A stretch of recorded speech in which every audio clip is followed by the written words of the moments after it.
Hello.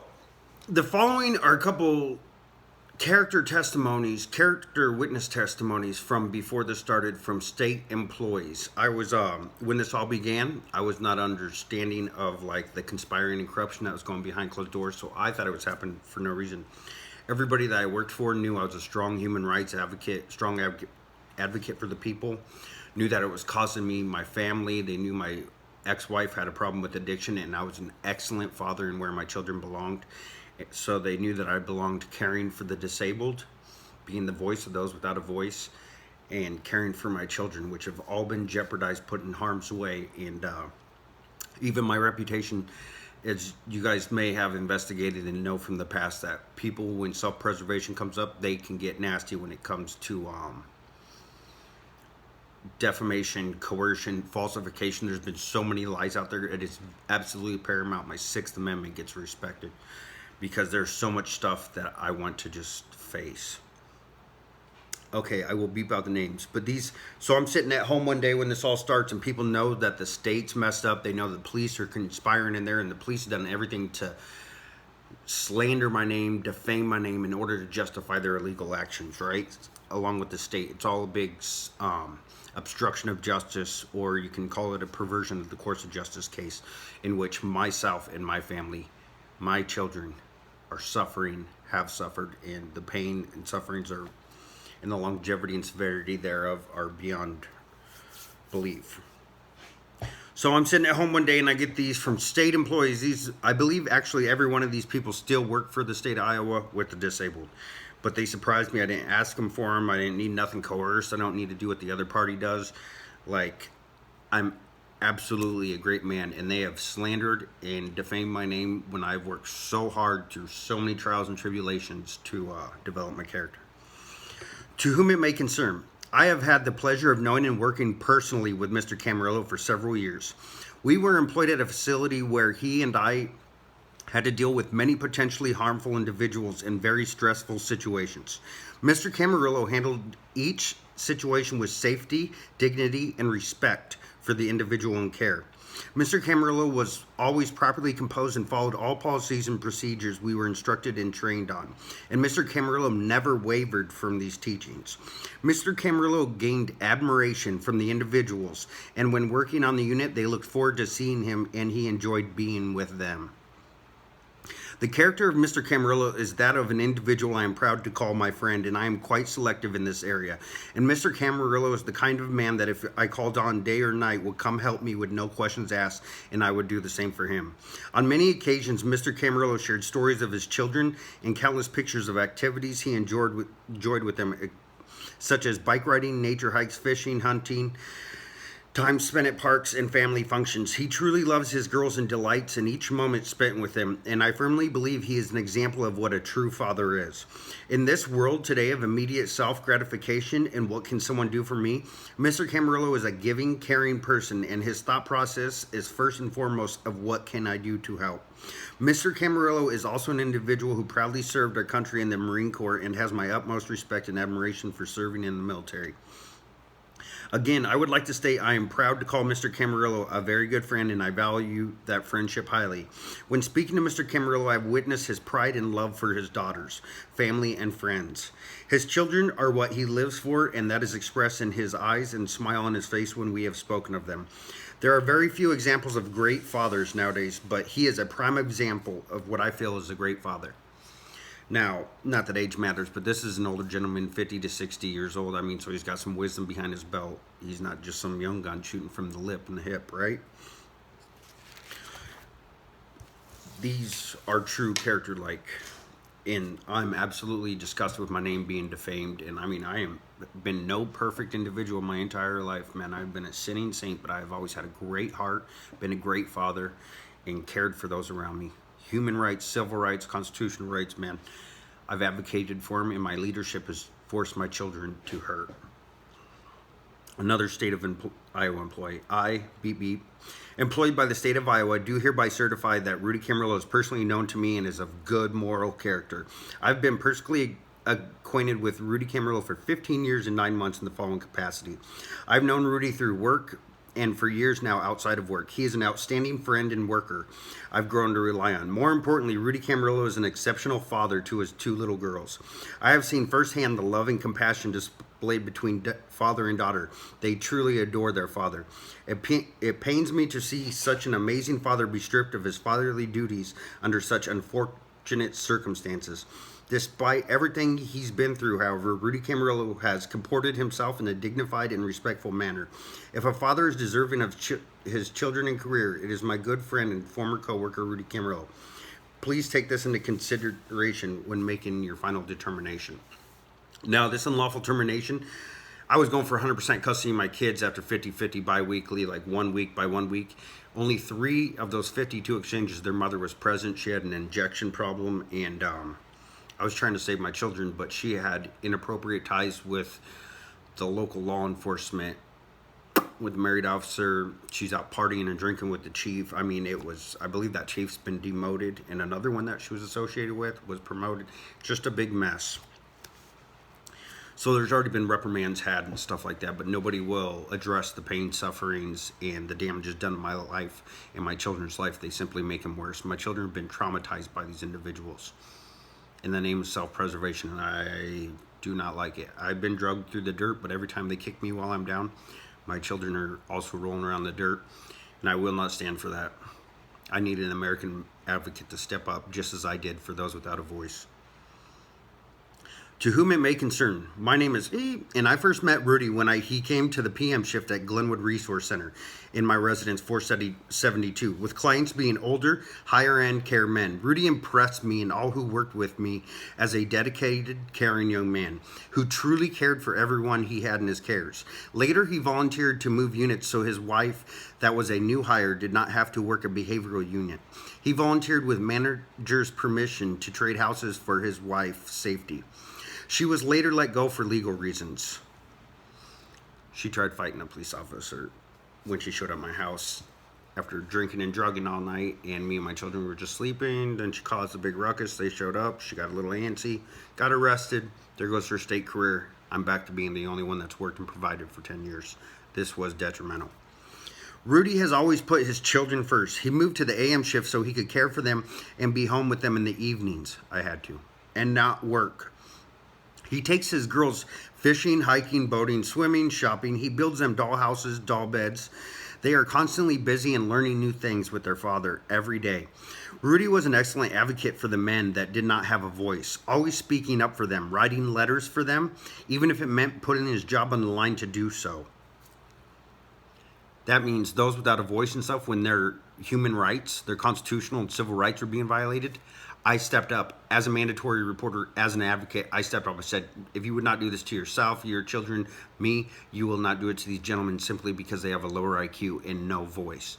This is in the same facility I've been fighting towards for years, and they've been defaming my name, right?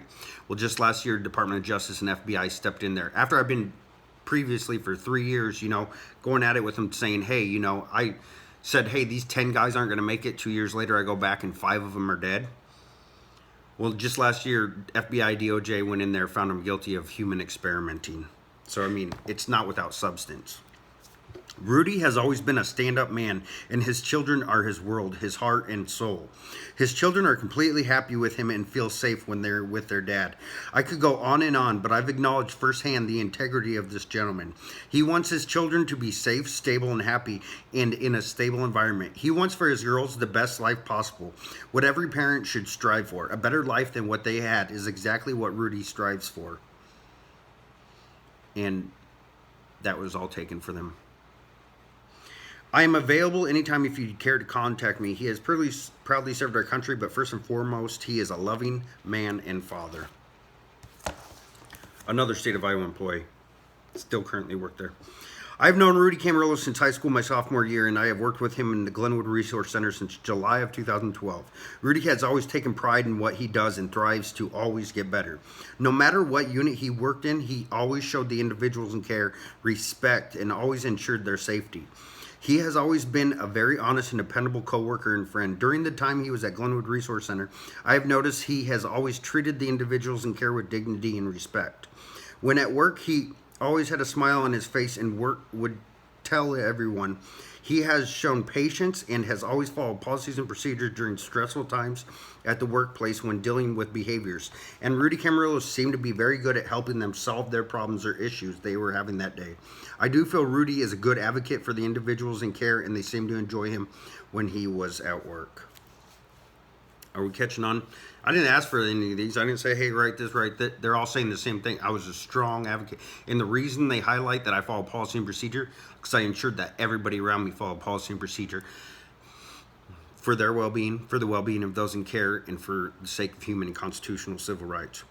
I worked with Rudy Camarillo at Glenwood Resource Center for 4 years. I worked a lot of overtime with him, and at one point we worked in the same house. Rudy has always been very kind and patient with any and all residents and all of his coworkers. Rudy is very passionate about his job and family. Rudy always talked about his family adventures with his daughters. Rudy is an amazing coworker, friend, and father. So, I mean, and then here's just a social media post I put on there as an example. This is from the day I got my job back after 2 years, 2 arbitrations. I mean, there was so much pain, suffering. My mother worked with these people for 13 years. Then she took her life after being targeted there, actually. 6 months later, she passed. So, I mean, it was a big healing process for me working with these individuals, and they all knew my mother, stuff like that. So the day I got it, I said, God is good, a little stern with his lessons, but generous with his blessings. So remember my beloved career with the state of Iowa as a caretaker and mentor with the mentally challenged, the one that was targeted and taken by small town shenanigans during an ever so trying and dark period of my life, January 7th, 2015. Arbitrators educated and obvious decision. Boom, job's back and they have to make it all right. I received the call and paperwork last night. I immediately dropped to my knees in tears on the side of a gas station saying, thank you, God, my daughters deserve this. Something about taking back what's yours that has been inappropriately taken against your will after such a long journey is so rewarding and righteous feeling. There's a reason many of my prayers this last year have started with, thank you, God, for all you have given and taken from me. I've grown so much as a human man and warrior of this world. Perseverance, determination, truth. Well, then I went back, so I got that job back. Well, unfortunately, they gave me that job back. If you go back to the Omaha World Herald, you can look at that post that day, and then look at the Omaha World Herald, the newspaper there, article from 2 weeks before that, or a week before that even. They fired 12 people, 1, 2, 3, 4, 5, 6, 7, 8, 9, 10, 11, 12 for abuse of the disabled. So as you can tell from those letters, I was a strong human rights advocate, right? Civil rights advocate. And a voice for those without a voice, like 100%. Like, you're not going to pound on another human being around me. And I've been fighting with the state, representing myself, I didn't even need a lawyer. That's how obvious this was. Now I do, because the conspiring corruption went on way too long and cost way too much damage. But I got my job back 2 weeks. It just so happened. So people thought that the state had said, okay, we're going to put this guy back in. He's got a lot of leadership. He's a strong advocate for human rights. We just fired 12 people, and it takes a lot for 12 people to be fired for abuse. I mean, that's just a 16th of it. Well, so people, my peers, started targeting me. They made me absolutely miserable. It was miserable going to work. They were trying to do stuff. There's ways, like within a government job like that, and you got accountability for these individuals. I mean, there's ways to smear it. So every day I was going in, it was like they were trying to set me up, because then you set them up for failure. Then you can bring it to the attention supervisor, boom, because there's just 1,000 red lines and red tapes, right? And when you're working with human beings, as anybody that's ever worked with human beings knows, like, situation dictates, and really with the mentally disabled and IQ under 70, I mean, you can have one, if you're in charge of like 2 or 3, and they're not supposed to be in this area, you can get terminated if they're over here, but then you got another guy going left, another guy going right. I mean, you got to work around the bounds, because they're staffing, it's a really screwed up situation, basically, and you can't do your job right if you want to do your job right. That's basically how it is. And that may be why a lot of people, come to the resolve and the resolution of abuse, and it's just easier to thump them, have them sit down or whatnot. But I mean, I work with them from a psychology and empathy level, counseling level, and I absolutely love these people, and I took care of them. And then we had this police departments working small town police department my wife was having inappropriate relationships with. You got people on that force dating supervisors up at the state. So, I mean, it was small town shenanigans on a government level. And even the governor of Iowa, Kim Reynolds, knows about this and has done everything she can to continue to hurt me. Instead of figuring it out how to make it right several years ago and get my family restored, they've falsified documents. They've messed with my constitutional rights, privacy rights, civil rights, human rights, parental rights, like all of it, in order to cover up all those rights violations. And if you can read these testaments from 2015, when it all started, I wouldn't take no crap. I would put my job in the line for those individuals I cared for in care. So what do you think I'm going to do for my children?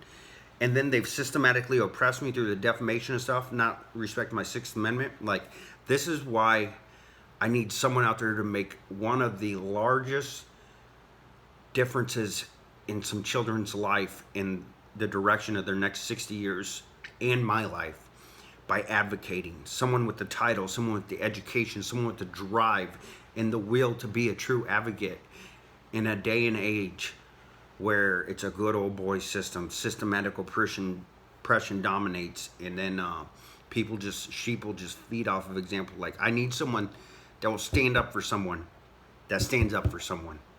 So those are just a few of the character witnesses. So that's why I'm saying the defamation, coercion, it's been lies, falsifications. They've been using drug addicts, like pinching them and arresting them. Well, you say this, and they'll do anything, right?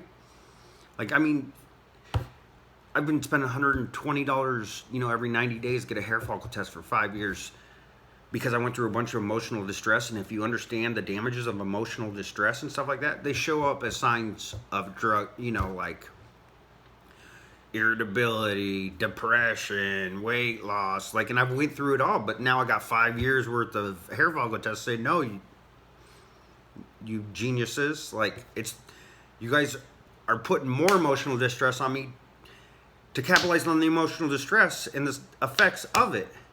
I mean, I have a little spot on my neck I have to shave up. I mean, I started losing, it's right on my spinal cord, like, it's stress-related alopecia. Like, when I started stressing real hard about a year ago, it was like I could just feel it in that spot, and then all of a sudden my hair stopped growing there. Hopefully with some relaxation coming back, like, it gets better. But I absolutely need an advocate, and somebody needs to step up and stomp on this roach, because it is the largest conspiring and corruption case in the country. It can be as rational or as national as need be, but my children need saved. I can't let this last 6.4 years of abuse by a system impact their next 60 years. I mean, I have 2 children, 2 twins. We haven't got them tested yet, with a woman that the police put in my life to set me up. And she was the second woman that they put in my life to set me up. And they found out I was lonely and I hadn't been with anybody for a long time. And I mean, that was the last time I've been with anybody. I can't trust, love, or like anybody without this being over. It's been over 3 years since I held the hand of a woman. You know what I'm saying? Like, they've used everything, churches, all kinds of stuff, all in order to detour the damages that they did. They caused more damages. Something needs done. I need an advocate. God bless you guys. Someone please step up, make a difference. You'll get a Christmas card from me the rest of your life. Maybe you'll get a friend for the rest of life. Maybe you can put me on doing the same thing you're doing, advocating for human beings, because then I could justify this pain. As long as I could detour from others and turn my pain into their gain. God bless. Have a good night. See souls, not skulls. Know the truth. Pursue it. Live it.